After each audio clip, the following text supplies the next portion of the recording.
A strange sound from the bathroom on a cross-country flight gives flight attendant Leslie a terrible fright. Little does she realize that the kid inside will forever change her life. Before we continue, please take some time to subscribe to Quick Stories, like and share this video with your friends. It might brighten their day and inspire them to do good.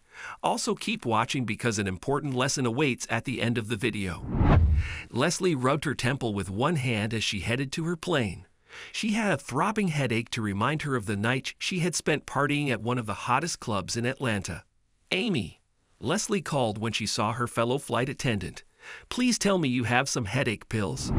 Amy looked at Leslie and rolled her eyes.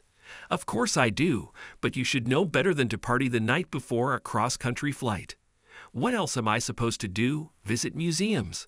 Leslie sighed. "At least partying keeps me distracted." Amy gave Leslie a friendly nudge, and the women boarded the plane together. "One day, everything will work out for you, Leslie," Amy said. "Just have faith." Leslie and Amy immediately got to work preparing for the passengers to board, then doing the safety demonstration and ensuring all the passengers settled in. Finally, Leslie crept to the galley and drank her headache pills. "I wonder if Amy will mind if I lie down in the rest quarters for a bit," Leslie said. She was heading off to speak to her colleague when an odd sound stopped her in her tracks. Leslie paused, listening hard. A moment later, she decided she must have imagined it. Maybe Amy was right about her partying too much. She'd already planned to hit several clubs when they touched down in LA, but perhaps she'd take it easy and skip a few of them. When Leslie passed the bathroom door, she heard a high-pitched mewling sound again. There was no way there was a cat on the plane, so it had to be a child crying. Amy knocked on the bathroom door. When nobody replied, she opened the door and peeped inside. A second later, she screamed. A moment later, Leslie realized the shuddering bundle that frightened her was a young boy. He'd been crying and looked up at her with tearful eyes. "Don't do that," Leslie said to the young boy who'd surprised her. "What are you doing in here?" The boy hugged his knees and started crying again. Now that she was over her shock, Leslie felt sorry for the boy. She crouched down in front of him. "I'm sorry," I shouted, Leslie said. "You gave me a fright." "I'm Leslie. What's your name?" The boy sniffed. "My name's Ben." Leslie helped the boy up. She let him sit in one of the crew jump seats while she searched the passenger list for his name. It was probably the boy's first time on a plane, and he didn't seem to enjoy it. Leslie frowned. She checked the passenger list again, but still didn't find the boy's name. It had been far too long since Leslie last had to comfort a child. The thought filled her with longing for her home, but now was not the time to think of that. She sat beside Ben and put her hand on his arm. "Ben, sweetie, are you lost? I can help you if you tell me where to find your family." Ben let out a sob. He was hugging a paper bag to his chest. Leslie noticed. It set her nerves on edge because of all the horror stories she'd heard about substances brought onto flights. "What's in the bag, Ben?" Leslie asked. "It's Granny's medicine," the boy replied. "She's going to die without this medicine, and it will be all my fault." Over the next few hours, Leslie managed to coax the whole story out of Ben. He was the youngest boy in a large family. While his older brothers spent most of their time playing sports and getting into scrapes, Ben dreamed of becoming a scientist. His mom hadn't appreciated the explosive side effects of Ben's quest to discover a cure for all diseases. He dearly hoped to make his mother proud and earn a hug from her, but instead, she'd made him sit in the corner. "I just want her to look at me with the same love and pride she gives my older brothers when they do well." Ben sobbed. "That's why I stole the bag of Granny's medicine." When Ben's grandmother fell ill, the family decided to visit her in Seattle and bring her medicine. Ben had gotten separated from his family at the airport. He'd eventually spotted his mother again and followed her onto the plane. "But she wasn't my mom," Ben wailed. "And now I'm on the wrong plane. I wanted to be the hero who gave Granny her medicine, but now I'm the baddie. She's going to die because of me."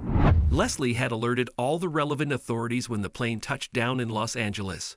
She felt terrible for Ben, but was ready to put the whole situation behind her. So when she found out about the arrangements the airline made for Ben, Leslie was shocked. She stared at the boy she was now forced to look after and share her hotel room with. This wasn't fair. She'd made a list of clubs to check out in LA, but now she had to babysit instead. This is the greatest gift I've ever received. I only hope it's enough. Several times she texted Amy and her other colleague, Brandon, but neither of them was willing to mind Ben for her. She'd even considered searching for a local babysitter, but realized she couldn't afford it. She had to save as much as possible to send home. The pair were silently eating a pizza Leslie ordered for dinner when her phone rang.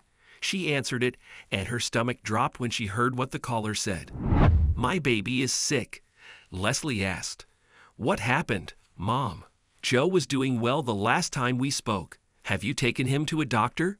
"Yes," Leslie's mom replied, "and she referred us to a specialist. We have an appointment for later this week. They mentioned a genetic disease, and they might need you to come in for tests, too, since you're his mom." "Whatever it takes, so long as my Joe gets better," Leslie replied. When she ended the call, Leslie curled into a ball and wept. She wished with all her heart she could wrap her son in her arms, smell his soft, curly hair, and tell him everything would be okay. Unfortunately, Joe was far beyond her reach. Her flight schedule hadn't taken her home in over a month. As much as she tried to forget her longing for her son by partying and getting wasted, nothing could stop her heart from aching. "Miss Leslie," Ben approached and put his hand on her arm. "I think you should have these for your Joe."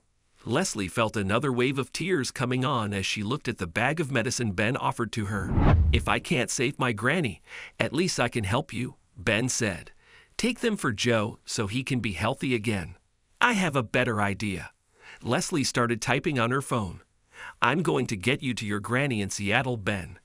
Afterward, I'm going home to Missoula to see my son." Leslie booked a plane ticket for Ben at her own expense. She then organized leave and arranged to accompany Ben on his flight while on her way home. "I'm scared," Ben said as he and Leslie boarded their flight. "What if Granny is already dead because of my mistake? Mom will never love me then." Leslie ruffled the boy's hair. "Your mom has always loved you, Ben, and she always will.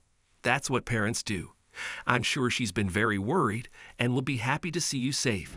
Ben didn't seem to believe Leslie, even when his entire family rushed forward to hug him when they arrived in Seattle.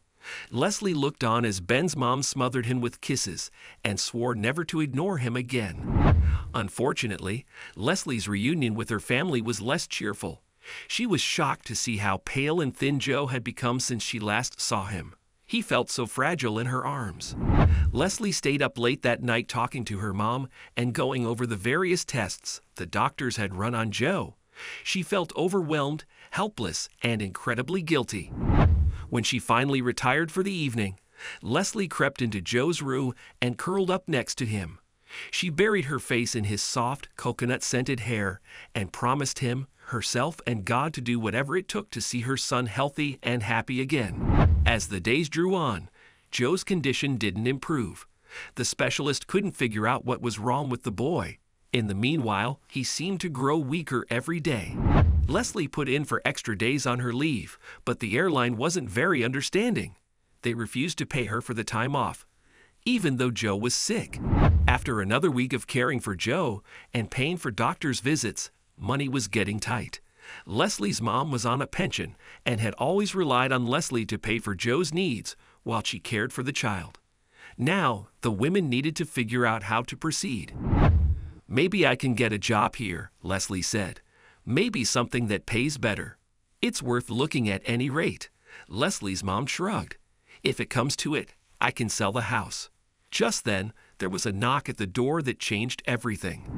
Leslie opened the door and found a familiar face staring up at her. "Ben?" She noted then that the family she recognized from the airport was with him. "What's going on?" "I have something for you and Joe." Ben presented Leslie with an envelope. Leslie opened the envelope. Inside was a check. When Leslie saw the amount on it, her jaw dropped. "What is this?" "I can't accept it," she stammered. "It's over $100,000. We want you to have it." Ben's mother stepped forward. "We started a crowdfunding campaign for my mother's treatment, but the woman put a hand to her mouth. She passed away a few days ago." Ben's father stepped forward and embraced his wife as she burst into tears. "We decided together that we should give you the money for Joe," Ben continued. "We announced what we planned to do on the crowdfunding campaign too," Ben's dad added, "so everything is above board." Leslie pressed the check to her chest as tears welled up in her eyes. "Thank you all so much," she sobbed. "This is the greatest gift I've ever received. I only hope it's enough." Ben lunged forward and hugged Leslie's legs. "It will be enough, I'm sure of it. And when Joe is better one day, I'm going to come back here to play with him." Leslie smiled and ruffled the boy's hair. "You'll always be welcome to visit here, Ben." The check was almost the exact amount Leslie needed. After countless doctors and treatments, Joe returned to his old self a month later. As Leslie watched him playing with the neighbor's dog on the front lawn, it was hard to imagine a time when he hadn't been strong and full of laughter. "And it's all thanks to Ben," she muttered. The familiar sound of a plane soaring overhead drew Leslie's eyes skywards. She would soon return to work. She'd also just thought of the perfect way to repay Ben's family for their generosity. She pulled out her phone and started making calls. The next day, she called Ben's mom to tell her that the airline offered her family a generous discount on all flights for the rest of their lives.